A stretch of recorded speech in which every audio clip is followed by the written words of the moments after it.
শ্রীমদ্ ভাগবত গীতা অনুবাদ স্বামী রাম সুখদাস চতুর্থ অধ্যায়ের 37তম শ্লোক। যথৈধ্যাংসি সমিদ্ধ অগ্নির্ভস্যাৎ কুরুতেহ অর্জুন জ্ঞানাগ্নিঃ সর্বকর্মাণি ভস্মসাৎ কুরুতে তথা।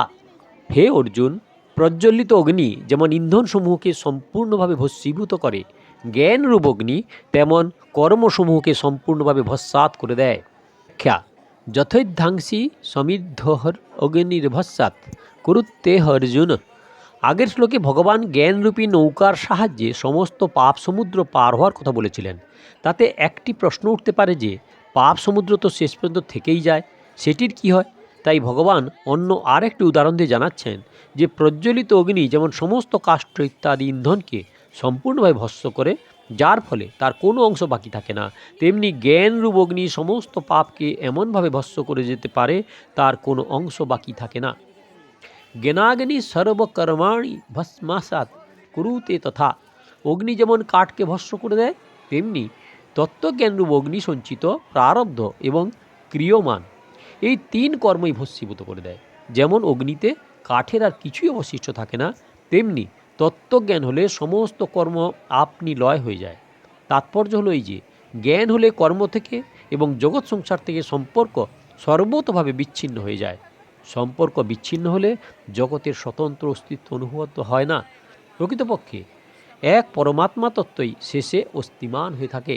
বাস্তবে ক্রিয়া মাত্রই প্রকৃতির দ্বারা সংগঠিত হয়। সেই ক্রিয়াগুলির সঙ্গে সম্পর্ক স্থাপন করলেই সেটি কর্ম হয়।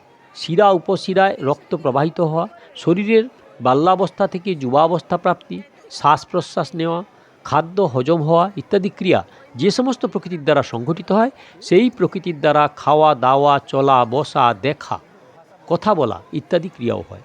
কিন্তু মানুষ অজ্ঞানতাবশত ওই ক্রিয়াগুলির সঙ্গে নিজ সম্পর্ক স্থাপন করে, অর্থাৎ নিজেকেও ওই ক্রিয়ার কর্তা বলে ভেবে নেয়। তাতেই এই ক্রিয়াগুলি কর্মরূপ ধারণ করে মানুষকে আবদ্ধ করে। এইরূপ মেনে নেওয়া সম্বন্ধ দ্বারাই ক্রিয়াগুলি কর্ম হয়ে ওঠে। তত্ত্বজ্ঞান হলে বহু জন্মের সঞ্চিত কর্ম সম্পূর্ণ নষ্ট হয়ে যায়, কারণ সকল সঞ্চিত কর্মই অজ্ঞানকে আশ্রয় করে থাকে। সুতরাং জ্ঞান লাভ হলেই আশ্রয় আধাররূপ অজ্ঞান না থাকায় এগুলি নষ্ট হয়ে যায়।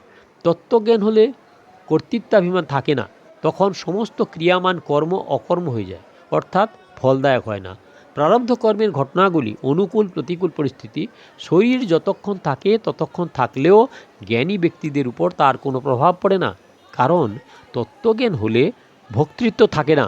অতএব অনুকূল বা প্রতিকূল পরিস্থিতির উপস্থিত হলে তিনি সুখী বা দুঃখী হন না। এইরূপ তত্ত্বজ্ঞান হলে সঞ্চিত প্রারব্ধ এবং ক্রিয়মান এই তিন কর্মকেই কোনো মাত্র সম্পর্ক থাকে না। কর্মের সঙ্গে সম্পর্ক না থাকায় কর্ম থাকে না, ভস্ম থেকে যায়, অর্থাৎ সমস্ত কর্মই অকর্মে পরিণত হয়। শ্লোক নম্বর 38। ন হি জ্ঞানেন সদৃশং পবিত্রমিহ বিদ্যতে তৎ স্বয়ং যোগ সংসিদ্ধ কালেনাত্মনি বিন্দতি। এই মনুষ্যলোকে জ্ঞানের সমান পবিত্রতা কারক আর কোনো সাধন নেই। যে ব্যক্তির যোগ ঠিকমতো সিদ্ধ হয়েছে সেই কর্মযোগী পুরুষ এই তত্ত্বজ্ঞানকে আপনিই নিজের মধ্যে লাভ করেন। ব্যাখ্যা: ন হি জ্ঞানেন সদৃশং পবিত্রমিহ বিদ্যতে। ইহাকে এখানে ইহ পদটি মনুষ্যলোকের বাচক, কারণ সমস্ত পবিত্রতা এই মনুষ্যলোকেই প্রাপ্ত হওয়া যায়। পবিত্রতা প্রাপ্ত হওয়ার অধিকার এবং অবকাশ একমাত্র মনুষ্য দেহেই আছে, অন্য কোনো দেহধারীর এই অধিকার থাকে না। অন্যান্য লোকে যাওয়ার অধিকারও মনুষ্য লোক থেকেই প্রাপ্ত হওয়া যায়। জগৎ সংসারের স্বতন্ত্র সত্তা মেনে নিলে এবং তার থেকে সুখ পাওয়ার আশা করলেই সমস্ত দোষ পাপ উৎপন্ন হয়। তত্ত্বজ্ঞান হলে যখন জগতের পৃথক স্বতন্ত্র সত্তাই তার থাকে না, তখন সমস্ত পাপ সর্বতভাবে দূরীভূত হয়ে যায় এবং মহাপবিত্র ভাব আছে। সেই জন্য জগতে জ্ঞানের ন্যায় পবিত্রকারী অন্য কোনো সাধন নেই। জগতে জ্ঞান, দান, তপস্যা, পূজা, ব্রত, উপবাস, জপ, ধ্যান, প্রাণায়াম ইত্যাদি যত প্রকার সাধন আছে এবং গঙ্গা, যমুনা, গোদাবরী ইত্যাদি যত তীর্থ আছে, সেইগুলি সমস্ত পাপ নাশ করে মানুষকে পবিত্র করে। কিন্তু এইসবে তত্ত্বজ্ঞানের মতো পবিত্রকারী কোনো সাধন বা তীর্থাদি নেই, কারণ এইগুলি সবই তত্ত্বজ্ঞানের সাধন এবং তত্ত্বজ্ঞান হলো এইগুলির মধ্যে। পরমাত্মা পবিত্রের থেকে পবিত্রতর, পবিত্রানাং পবিত্রম। সেই পরম পবিত্র পরমাত্মার অনুভবকারী হওয়ায় তত্ত্বজ্ঞানও অত্যন্ত পবিত্র। যোগ সংসিদ্ধ, যে যোগীর কর্মযোগ সিদ্ধ হয়েছে, অর্থাৎ কর্মযোগের অনুষ্ঠান সর্বাঙ্গীনভাবে পূর্ণ করা হয়েছে, সেই যোগী পুরুষকে এখানে যোগ সিদ্ধম বলা হয়েছে। ষষ্ঠ অধ্যায় চতুর্থ শ্লোকে তাকেই যোগারূঢ় বলা হয়েছে। কর্মযোগের একেবারে চরম অবস্থাকে তাকে বলা হয় যোগারূঢ় হওয়া। যোগারূঢ় হলেই তত্ত্বজ্ঞান বোধ হয়ে যায়। তত্ত্ববোধ হলে জগৎ সংসার থেকে সম্পর্ক ছেদ হয়ে যায়। কর্মযোগের প্রধান ব্যাপার হলো নিজের জন্য কিছু না করা, সমস্ত কর্ম জগতের হিতে করা। এইরূপ করলে সামগ্রী এবং ক্রিয়াশক্তি দুয়েরই প্রবাহ জগতের সেবার্থে হয়। প্রবাহ জগৎ সেবার্থে হলে আমি সেবক এইরূপ ভাব থাকে না, অর্থাৎ সেবক থাকে না, শুধু সেবা থেকে যায়। এইরূপ সেবক যখন সেবা হয়ে সেব্যে লীন হয়ে যায়, তখন প্রকৃতির কার্য, শরীর এবং সংসার থেকে সর্বতোভাবে সম্পর্ক ছেদ হয়ে যায়। সম্পর্ক ছেদ হলে জগতের পৃথক সত্তা থাকে না, কেবল ক্রিয়াই থাকে। একেই বলা হয় যোগ সংসিদ্ধি বা সম্যক সিদ্ধি। কর্ম এবং ফলাশক্তির জন্যেই যোগ অনুভূত হয় না। প্রকৃতপক্ষে কর্ম এবং পদার্থগুলি থেকে সম্পর্ক ছিন্ন হওয়া স্বতঃসিদ্ধ। কারণ কর্ম এবং পদার্থ অনিত্য, অর্থাৎ এইগুলি আদি ও অন্তবিশিষ্ট, এবং নিজ স্বরূপ হলো নিত্য। অনিত্য কর্ম থেকে নিত্য স্বরূপ কি পেতে পারে? তাই কর্মের দ্বারা স্বরূপের কিছুই পাওয়ার নেই। এই হলো কর্মবিজ্ঞান। কর্মবিজ্ঞান অনুভূত হলে কর্মফল থেকে সম্বন্ধ বিচ্ছেদ হয়ে যায়, অর্থাৎ কর্মজনিত সুখ গ্রহণ করার আসক্তি সর্বতোভাবে দূর হয়। যেটি দূর হলেই পরমাত্মার সঙ্গে নিজ স্বাভাবিক নিত্য সম্পর্ক অনুভূত হয়, যাকে বলা হয় যোগ বিজ্ঞান। যোগ বিজ্ঞান অনুভূত হওয়াই হলো যোগের সংসিদ্ধি। তত স্বয়ং কালেনাত্ম বিন্দতি।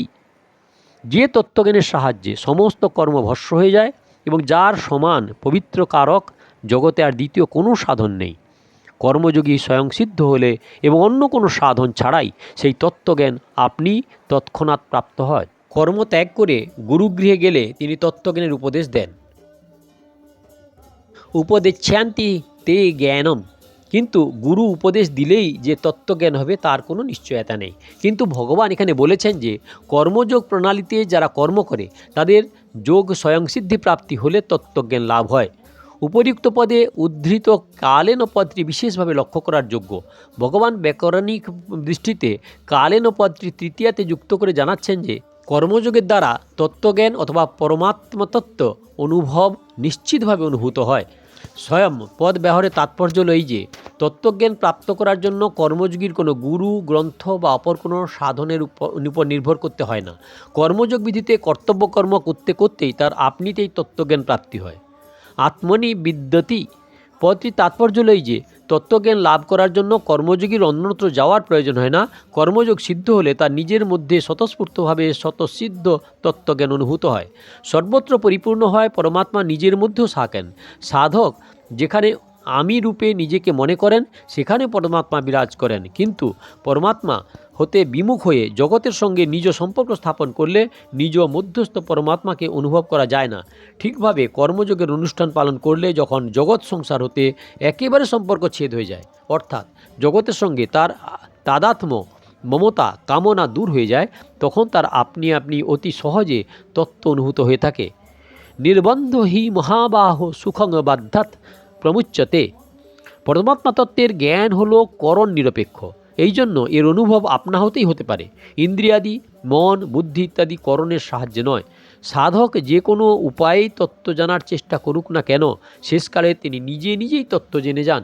তত্ত্বজ্ঞান প্রাপ্ত করানোর অসম্ভাবনা, বিপরীত ভাবনা ইত্যাদি জ্ঞানের বাধাগুলি দূর করার জন্য শ্রবণ, মনন ইত্যাদি সাধনের পরম্পরাগত সাধন বলে মনে করলেও প্রকৃতপক্ষে বোধ নিজে থেকেই হয়। কারণ মন, বুদ্ধি ইত্যাদি সবই জড় পদার্থ। জড়ের সাহায্যে এই চিন্ময় তত্ত্বকে জানা কী করে সম্ভব? তাই সর্বতভাবে জড়ের অতীত। বাস্তবে জড়ের সঙ্গে সম্পর্ক ছেদ হলেই তত্ত্ব অনুভূত হয়, জড়ের সাহায্যে নয়। যেমন চোখের সাহায্যে জগৎকে দেখা গেলেও সেই চোখের সহায়তায় চোখকে দেখা যায় না। তবে এটি বলা যায় যে যার সাহায্যে দেখা হচ্ছে সেটি চোখ। এইরূপ যিনি সকলের সব কিছুকে জেনেছেন তাকে কিসের সাহায্যে জানা যায়? বিজ্ঞাতারাম এন বিজানিয়াত। কিন্তু যার দ্বারা সমস্ত জগৎ সম্বন্ধে জ্ঞান হয়, পরমাত্মা তত্ত্ব হলো তাই বিশেষ কথা। এই অধ্যায়ের 33 থেকে 37তম শ্লোক পর্যন্ত ভগবান জ্ঞান সম্বন্ধে যে প্রশংসা করেছেন তাতে জ্ঞানযোগের বিশেষ মহিমার প্রকাশ দেখা যায়, কিন্তু প্রকৃতপক্ষে সেটি জ্ঞানযোগের মহিমা বলেই মেনে নেওয়া ঠিক নয়। গভীরভাবে বিচার করলে দেখা যায় যে অর্জুনের প্রতি ভগবানের একটি গূঢ় অভিপ্রায় লক্ষ্য করা যায় যে তত্ত্বজ্ঞান এত মহান ও পবিত্র এবং যে জ্ঞান প্রাপ্তির জন্য আমি তোমাকে চতুর্দর্শী মহাপুরুষের নিকট যেতে নির্দেশ দিচ্ছি, সেই জ্ঞান তুমি কর্মযোগের সাহায্যে নিজেই প্রাপ্ত করতে সক্ষম। তৎ স্বয়ং যোগ সদ্ধ কালেনাত্মানি বিদ্যতি। এইভাবে জ্ঞানযোগের প্রশংসাযুক্ত এই শ্লোকটি প্রকৃতপক্ষে প্রকারান্তরে কর্মযোগের বিশেষত্ব এবং মহত্তা জানাতেই বলা হয়েছে। অর্জুন জ্ঞানী ব্যক্তিদের কাছে গিয়ে জ্ঞান আহরণ করেন, এমন অভিপ্রায় ভগবানের ছিল না। ভগবানের অভিপ্রায় ছিল যে জ্ঞান এত দুর্লভ উপায়ে জ্ঞানীদের কাছে বাস করে, তাদের সেবা করে বিনীত প্রশ্নোত্তরের দ্বারা শ্রবণ মনন ও নিদিধ্যাসন দ্বারা প্রাপ্ত করা হয়, সেই জ্ঞানই তুমি কর্মযোগের বিধি দ্বারা প্রাপ্ত কর্তব্য পালনের দ্বারা প্রাপ্ত হবে।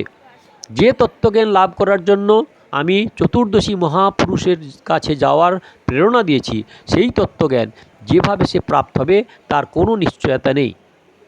কারণ যে ব্যক্তির কাছে যাবে তিনি যে তত্ত্বদর্শী তা কী করে জানবে, এবং এই মহাপুরুষের প্রতি তোমার শ্রদ্ধাও কম থাকতে পারে।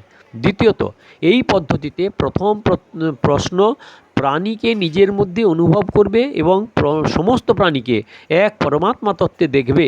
এইরূপ জ্ঞান প্রাপ্ত করার রীতিতে সংশয় এবং বিলম্বের সম্ভাবনা থাকে, কিন্তু কর্মযোগের সাহায্যে অন্য ব্যক্তির সাহায্য ব্যতি রেখে তৎক্ষণাৎ নিশ্চিতভাবে তত্ত্বজ্ঞান অনুভূত হয়। তাই আমি মনে করি কর্মযোগই তোমার পক্ষে ঠিক পথ। অতএব প্রচলিত রীতিতে কোনো জ্ঞান উপদেশ আমি তোমাকে দেব না। ভগবান মহাপুরুষদের মহাপুরুষ, সুতরাং তিনি অর্জুনকে অন্য কোনো মহাপুরুষের কাছে জ্ঞান আহরণের কথা কেন বলবেন? এই অধ্যায়ের পরবর্তী 41তম শ্লোকে ভগবান কর্মযোগের প্রশংসা করে 42তম শ্লোকে অর্জুনকে সযত্নে স্থিত হয়ে যুদ্ধ করার জন্য স্পষ্টভাবে আদেশ করেছেন। এই হলো শ্লোক নাম্বার 37 আর 38। দয়া করে সাবস্ক্রাইব করবেন, ভালো লাগলে লাইক করবেন, শেয়ার করবেন। পেছনে ভিডিও দেখতে হলে কাকন বাসুতে ক্লিক করে ভিডিও দেখুন, আর আগের ভিডিও দেখতে হলে অপেক্ষা করুন। কোনো কমেন্ট থাকলে কমেন্ট করুন, প্রশ্ন থাকলে উত্তর দেব।